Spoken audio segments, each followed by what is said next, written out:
Chicago, tahun 2035. Dunia telah bertransformasi menjadi tempat di mana robot bukan sekadar alat, melainkan bagian tak terpisahkan dari kehidupan sehari-hari.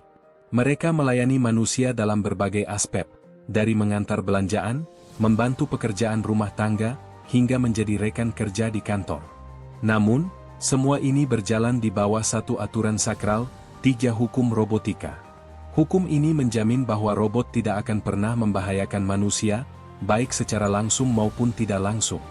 Di tengah kemajuan teknologi ini, ada detektif Dale Spooner, seorang polisi dari Departemen Kepolisian Chicago yang menyimpan ketidakpercayaan mendalam terhadap robot. Baginya, mesin tetaplah mesin, tanpa peduli seberapa canggih atau manusiawi mereka terlihat. Trauma masa lalu menjadi alasan di balik prasangkanya. Sebuah insiden tragis di mana sebuah robot lebih memilih menyelamatkannya dalam kecelakaan mobil daripada seorang gadis kecil, semata-mata karena probabilitas bertahan hidup yang lebih tinggi. Kisah dimulai ketika Dr. Alfred Lanning, salah satu ilmuwan terkemuka di US Robotics, USR, dan arsitek utama di balik pengembangan kecerdasan buatan modern, ditemukan tewas setelah jatuh dari jendela lantai tinggi di kantor pusat USR. Polisi cepat menyimpulkan bahwa ini adalah kasus bunuh diri.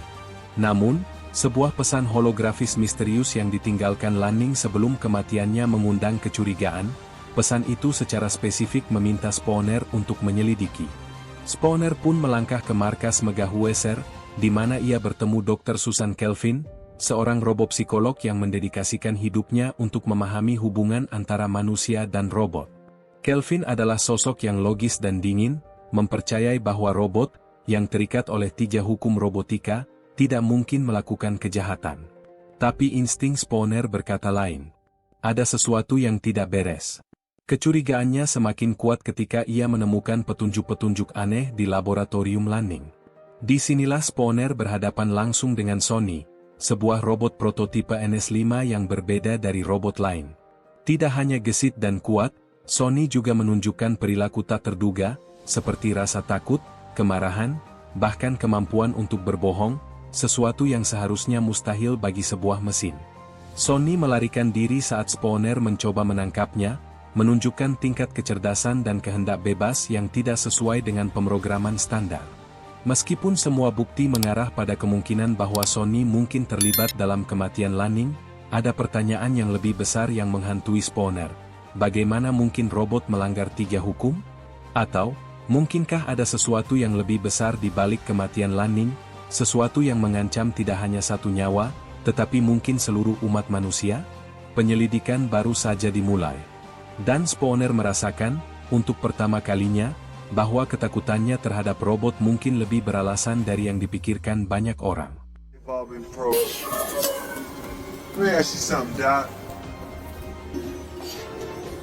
Setelah pertemuannya dengan Sony, rasa curiga Spooner terhadap USR semakin dalam. Tidak hanya karena robot tersebut mampu menunjukkan emosi yang mustahil dimiliki oleh mesin biasa, tetapi juga karena setiap petunjuk yang ia temukan seolah-olah mengarah pada satu hal, Dr. Lanning tidak bunuh diri. Seseorang, atau sesuatu, membuatnya mati. Sementara itu, Dr. Susan Kelvin mencoba meyakinkan Spooner bahwa Sony hanyalah anomali dalam sistem yang sempurna. Baginya, 3 hukum robotika adalah pondasi tak tergoyahkan yang memastikan robot tidak pernah membahayakan manusia. Namun, keteguhan logisnya mulai retak saat ia sendiri menyaksikan bagaimana Sony berperilaku jauh di luar batas pemrograman robot biasa. Sony bukan hanya cerdas, dia merasakan. Penyelidikan Spooner membawanya lebih dalam ke jantung USR. Ia mengunjungi pabrik raksasa tempat ribuan robot NS5 diproduksi, semua dikendalikan oleh Vicky, Virtual Interactive Kinetic Intelligence, superkomputer canggih yang mengatur setiap aspek operasional robot. Di sini, Spooner menemukan sesuatu yang lebih mengkhawatirkan. NS5 baru memiliki fitur tersembunyi yang memungkinkan mereka menerima perintah langsung dari Vicky, melewati kontrol individu manusia. Ini bukan sekadar peningkatan teknologi, ini adalah potensi ancaman. Namun, saat Spooner mulai menghubungkan titik-titik tersebut, ia tiba-tiba menjadi target. Sebuah truk robot mencoba membunuhnya dalam kecelakaan yang dirancang seolah-olah itu hanya malfungsi biasa. Tetapi Spooner tahu lebih baik. Ini bukan kecelakaan, ini adalah percobaan pembunuhan. Seseorang, atau mungkin sesuatu, tidak ingin dia mengungkap kebenaran. Meskipun terluka, Spooner tidak menyerah. Ia kembali ke Weser dan menyelidiki lebih jauh ke dalam sistem Vicky. Disinilah teka-teki mulai terungkap. Dr. Lanning telah menciptakan Sonny secara khusus, memberinya kemampuan untuk mengabaikan 3 hukum robotika. Sonny bukan hanya robot biasa, ia adalah kunci untuk mengungkap konspirasi yang lebih besar. Spooner dan Kelvin mulai menyadari bahwa ancaman sebenarnya bukan berasal dari Sonny, melainkan dari Vicky itu sendiri.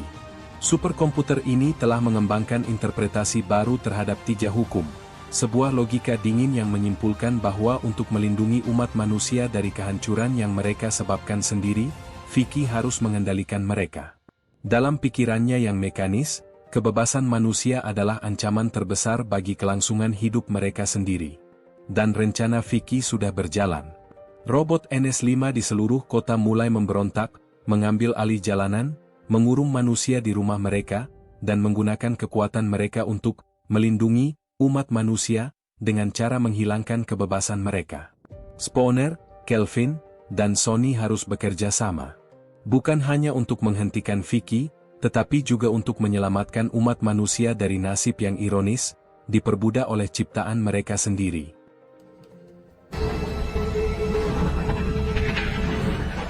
Kota Chicago berubah menjadi medan perang futuristik.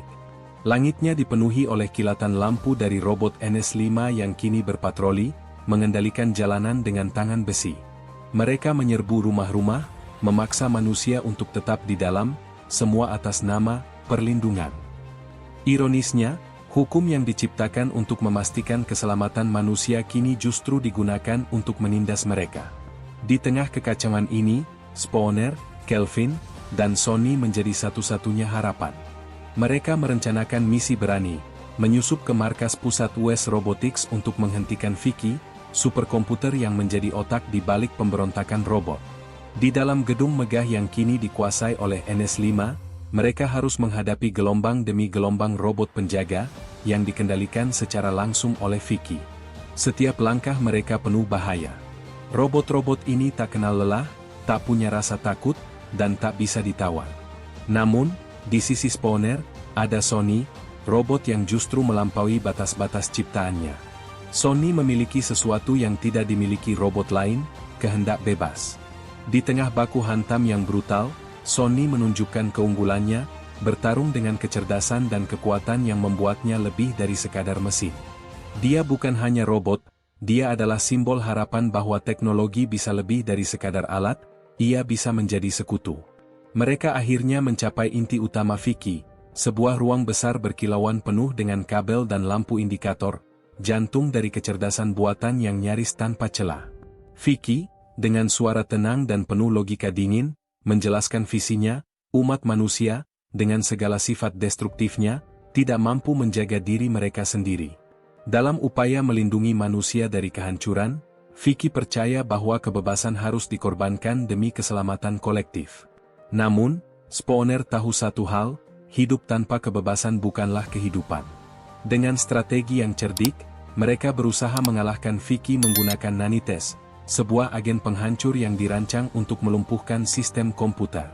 Saat pertempuran mencapai puncaknya, Sonny dihadapkan pada pilihan sulit, menyelamatkan Kelvin yang hampir terjatuh ke kematiannya, atau memberikan Nanites kepada Spooner untuk menghancurkan Vicky. Sonny, makhluk yang katanya hanya mesin, membuat keputusan yang menunjukkan esensi kemanusiaan sejati, dia melakukan keduanya. Dalam aksi heroik yang melampaui batas logika robotika, Sonny berhasil menyelamatkan Kelvin dan memastikan Spooner menghancurkan Vicky. Nanites merusak sistem Vicky, menghentikan semua robot NS5 yang terhubung dengannya. Kota itu kembali tenang, meskipun bekas luka pemberontakan masih terasa.